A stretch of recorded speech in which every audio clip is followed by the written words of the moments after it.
This is Aaron Rand and Natasha Hall on the iHeartRadio Talk Network. Welcome back. Well, we spoke about this today a few moments ago. We took your calls and texts, but an immigration program designed for entrepreneurs will now only accept applications from French speakers in Quebec. It is part of the Coalition Avenir Quebec's promise to have 100% of newcomers to the province to be francophone by 2026.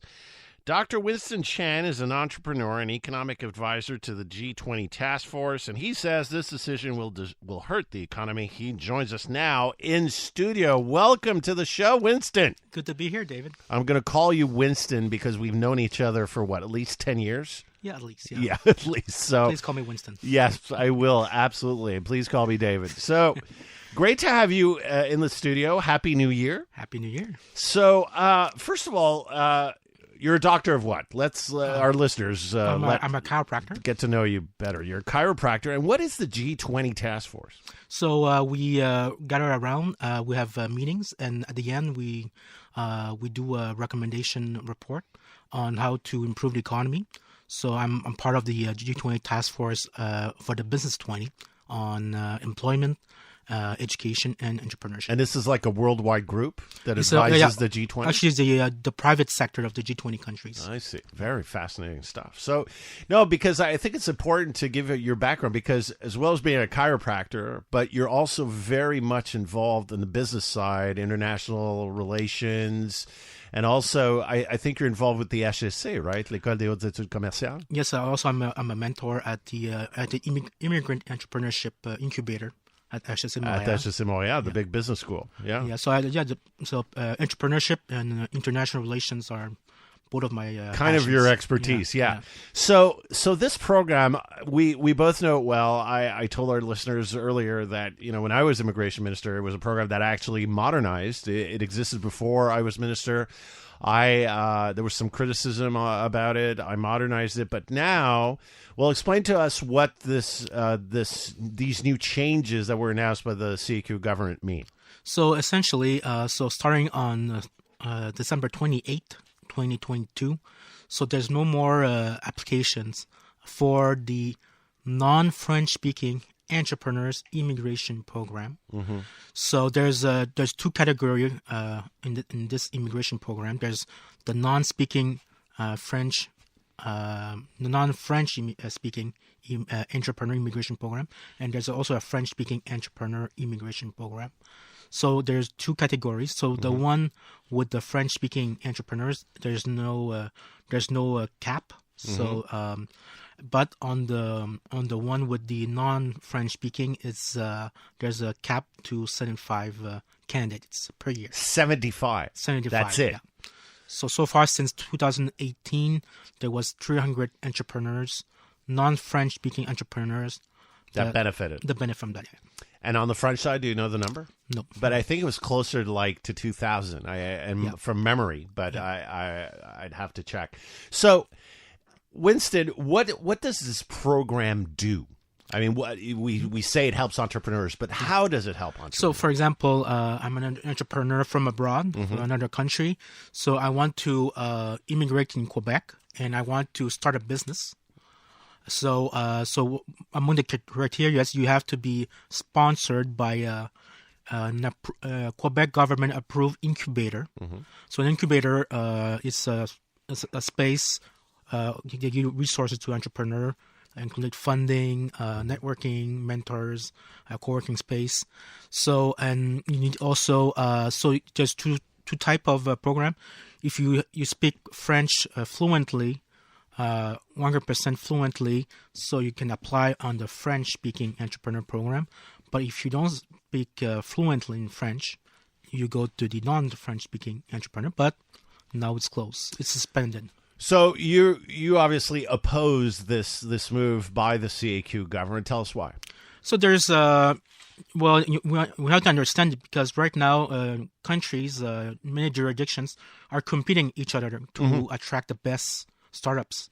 So, and we know good startups help. It gives an added value to the innovation ecosystem, and also and it also create jobs, and also gives it contribute to economic growth.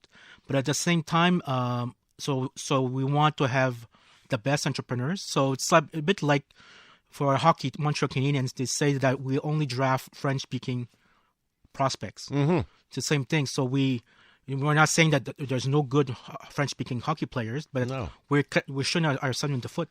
So that's what's happening. Shooting ourselves in the foot. And so tell us the consequence, because what's going to happen is that these immigrant entrepreneurs are going to go to other Canadian provinces and invest and develop their businesses they wanted to develop in Quebec, right? Yeah, for sure. We'll have some entrepreneurs that doesn't speak fluently in French. They have probably an intermediate level in French speaking, but they will still go to Ontario. Ontario, they want to have French speaking and entrepreneurs as well, because they have other French speaking communities in Ontario. So other provinces will benefit from that suspension of this program. What I don't understand, Winston, is that we're talking about maybe 75, 100, 300 immigrant entrepreneurs a year. How is that perceived, even perceived? I mean, in conversations you've had with other people in your business circles, how can this be perceived as a threat to the French language? So I think when they set up the program to 75 candidates, I think it was a good balance. We want to attract also all the best entrepreneurs, but at the same time, we want to have we're in a French speaking province, so it's the same. It's a good balance. It's a good compromise. So 75 candidates, is not. I don't think it's threatening to the French language policy here. I don't know if that's possible, but it would be interesting to try to have a compilation of entrepreneurs who would have considered Quebec, over the next few years, and see. It would be nice to see the opportunities that we've lost because of this choice. Because I'm sure we're going to lose massively because of this, and it's going to hurt our economy, especially at a time where we need actually more investment. And we're heading towards a recession. And at the same time, the Quebec government, through their agency Invest Quebec, saying that they are open for business. So even that doesn't touch directly to investors abroad. It still sends a bad signal. Absolutely. And in the international scene, that Quebec is not quite open to business. Not really open for business. Yeah. We're open, but we're not that open. Yeah. No, absolutely. Sends a terrible message.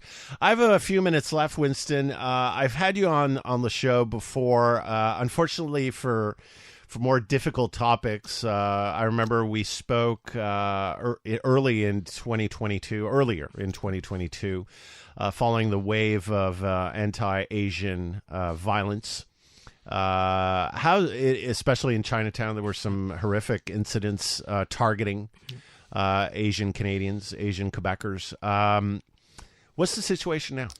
Well, if you remember, the pandemic with the lockdowns has been really hard on the small business and the small mom and pop shops, the merchants in Chinatown, and of course the incidents, the hate incidents against Asians has been really hard also. And it was a really heavy atmosphere. So we're working on right now to help relaunch Chinatown, give it more vitality, and there will be the Chinese New Year coming up on the weekend of the 21st and 22nd of January. So it's a great time for people of the Chinese community to do family gatherings, but also they will go eat in Chinatown, and we're going to organize. With the Quartier des Spectacles and the Marché Asiatique, we're going to organize the parade on the 21st in the afternoon, a lion dance parade, which is the first ever in the history of outdoor lion parade in the wintertime. So we'll manage to have that, and on the Sunday, January 22nd, we'll have some concerts with Asian origin artists, so artists from Quebec of Asian descent that we never heard about them much, not very much. So we like to showcase them and have them perform because one of the best way to beat racism is to have more representation, especially in the arts sector as well. Absolutely. Well, that's great. Looking forward to it. It's going to be the year of the rabbit. The rabbit. And also, I want to say also right now at the Parc Saint-Hyacinthe at the corner of Clark and La Cochetière in Montreal downtown, we have a street artwork by Montreal own of Chinese descent artist Karen Tam, which is an artwork which is suspended on a theme of the dragon, and it's a heritage from the COP15 from the federal government. Oh, great! So it's a great way to that will be the decoration for the Chinese New Year. Will be used, and also will be recuperate over the next years. So. It's environmental friendly also. Great. Well, thank you so much, Winston, for coming in. Great to talk to you, and all the best for 2023 and for the Year of the Rabbit. Thank you very much. All right. Take care. Dr. Winston Chan, entrepreneur and economic advisor to the G20 Task Force. You're listening to Aaron Rand and Natasha Hall on the iHeartRadio Talk Network.